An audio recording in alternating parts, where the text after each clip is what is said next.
Hey my lovelies, I trust that you are well. This is MUTULU. Now here I'm preparing some blogos. That's the unripe blogo when it's green, and here it is when it's ripe. It turns yellow and it tastes just like, maybe even better than plantain. So here I'm steaming them. I'm going to be preparing a mash, which you will see a bit later on in the video. So I used roughly about 5 ripe blogos. If you want the mash to have a sweetness, then you will use the ripe blogos and steam them. If you want the mash to just have a plain unami, similar to mashed potato type of taste and texture, then just use them when they're green, as you saw in the beginning of the video. So moving on. Here I'm preparing basic red stew that I tend to use for most of my recipes. So if I'm making like a bolognese type of stew, I would usually go for something like this. If I'm doing like a red stew, or if I'm doing like a oyster mushroom type of stew, I think I mentioned bolognese already. This is basically it. It's very simple. But the key to a tasty tomato-based stew is high quality tomatoes, my lovely. If you're going to be working with those cheap looking cherry tomatoes, your stew is going to be tasteless. So I encourage you to go for the higher quality if you can, and work with that. And that is where the quality and the taste and the depth and the color and all of that jazz will really shine in your stew. Hallelujah. So here I'm just blending some more, because obviously the blender couldn't hold everything. So I worked with roughly 3, no, it wasn't roughly, it was exactly 3, you could say medium-ish large red onions, and about a kilo or so of baby plum tomatoes, also known as grape. Oh, look at this. Now, my husband has created this, we thank God. So those of you that are based in the UK, or even if you're outside of the UK and you decide to travel to the Eat to Live Not to Die HQ store in Brixton, you'll be able to get the oyster mushroom snackies. Yes, oyster mushroom, oyster. Let me repeat it.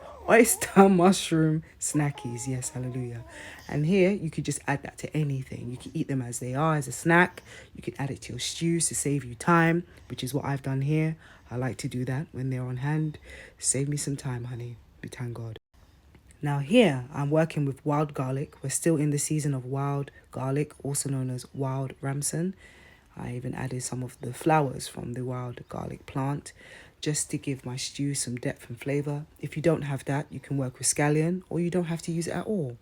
Now here is the world's famous bell pepper stew that I love, and most of you have had it if you have gone to the HQ store of Eat to Live Not to Die in Brixton. And it's just bell peppers. I gave you the recipe. If you pull the video back, you will see what's in the recipe, the ingredients that's in the recipe. So I'm just going to add a bit more spice using a little bit of habanero. You can work with Scotch bonnet if you want. Scotch bonnet and habanero impart definitely heat, but it has flavor. Okay, cayenne pepper doesn't really have flavor, it just has heat. So I like to work with the habanero or Scotch bonnet.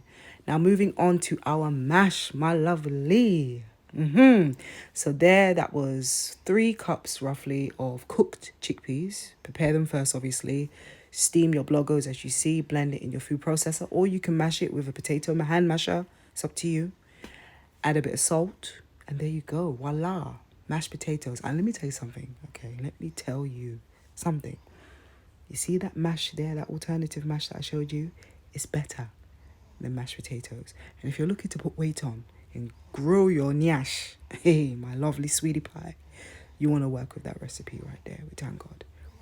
Now moving on, I had quite a lot of wild garlic on hand, so I just wanted to create like a wild garlic infusion type of spicy oil, something like that. Yes, just freestyling.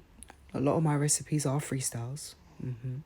So I'm going to just infuse these spices with a bit of sea salt and some star anise and some high grade cold pressed olive oil.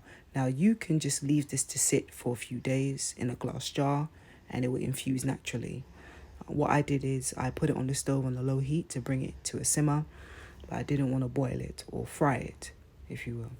So here we are. We're going to just plate up. I decided to eat in my salad master. I really like eating in my salad master dishes. Don't ask me why. It's just cute to me. And I enjoy it. So here I'm pairing up my dish. And we're going to sprinkle some coriander on top. I love a bit of fresh coriander. It just really brings out the flavors in every dish. And voila. Look at that. comfort food, nourishing. Look at God. Thank you for watching.